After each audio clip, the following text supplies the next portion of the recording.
कि एक बार पांडवों ने अश्वमेध, एक बार आवर्त महोत्सव रखा और एक यज्ञ रखा। उस यज्ञ का नियम था, पहले जो यज्ञ होते थे उन यज्ञ का नियम था, यज्ञ में घंटा लगता था। वो यज्ञ की जैसी पूर्णाहुति होती थी तो यज्ञ का घंटा अपने आप बज जाता था, अपने आप बजता था, उसे बजाता कोई नहीं था, अपने आप बजता।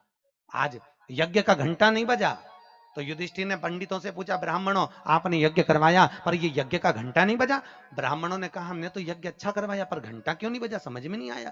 तब इतने में ब्राह्मणों में से एक ब्राह्मण यज्ञाचार्य ने कहा, मुझे लगता है यज्ञ दो तरह का होता है, एक यज्ञ जो अग्नि में सांकल्य दी जाती है तो अग्नि देवता प्रसन्न होते हैं, और दूसरा यज्ञ वो कि भंडारा किया जाए और लोगों के मुंह में भोजन दिया जाए, वो यज्ञ भी प्रबल होता है। महाराज हमको लगता है यहाँ दोनों यज्ञ हुए, एक यज्ञ आहुतियों का, एक यज्ञ भंडारे का। मुझे लगता है भंडारे में कोई भूखा रह गया है,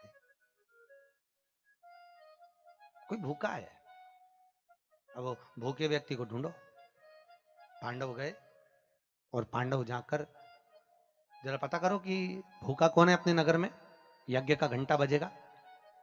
जाकर देखा तो एक कुटिया में एक संत बैठे हुए थे। बाबा आपने भोजन किया है? नहीं। आपने भोजन नहीं किया? नहीं। क्यों नहीं किया? मैं काय को भोजन करूं, भंडारा हो रहा, चलो भोजन करो। नहीं नहीं मैं नहीं करता। भंडारे में भोजन नहीं करोगे? नहीं। क्यों नहीं करोगे? मैं उसके घर में भोजन करता हूं जो मेरे को 108 अश्वमेध यज्ञ का पुण्य देता है। पांडव मेरे को 108 अश्वमेध यज्ञ का पुण्य दे दे, मैं उनके यहाँ भोजन कर लूंगा। अब पांडवों ने सोचा अपनी जिंदगी में पहला तो अश्वमेध यज्ञ कर रहा है, और 108 अश्वमेध यज्ञ तो हमने कभी जिंदगी में नहीं करे, तो हम इसको पुण्य कहां से दे बाबा को। पांडव चले गए। द्रौपदी ने पूछा कोई मिला? हाँ एक संत मिला है, पर 108 अश्वमेध यज्ञ का पुण्य मांग रहा है। द्रौपदी ने कहा चलो मैं लेके आती हूँ उस बाबा को। द्रौपदी गई, रथ लाया गया। द्रौपदी ने कहा रथ में बैठकर नहीं जाऊंगी, पैदल जाऊंगी। चप्पल लाई, द्रौपदी ने कहा नग्न पैर से जाऊंगी। नंगे पैर द्रौपदी उस संत के दरवाजे पर पहुंच गई। बाबा चलो हमारे यहाँ यज्ञ हुआ है, भंडारे का भोजन करना। बाबा कहते हैं द्रौपदी तुझे मालूम नहीं, मुझे 108 अश्वमेध यज्ञ का पुण्य दे दे, मैं तेरे यहाँ भोजन कर लूंगा। द्रौपदी ने कहा लो बाबा संकल्प छोड़ती हूँ और 108 अश्वमेध यज्ञ का पुण्य तुमको देती हूँ।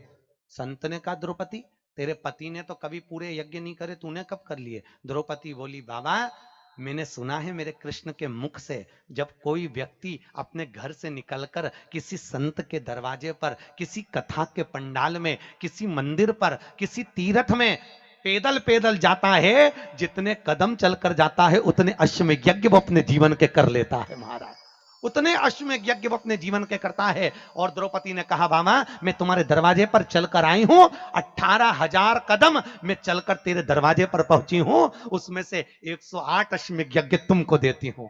संत उठकर खड़ा हो गया, द्रौपदी के यहां गया, भोजन करा तो यज्ञ का घंटा बज गया महाराज, यज्ञ का घंटा बजा।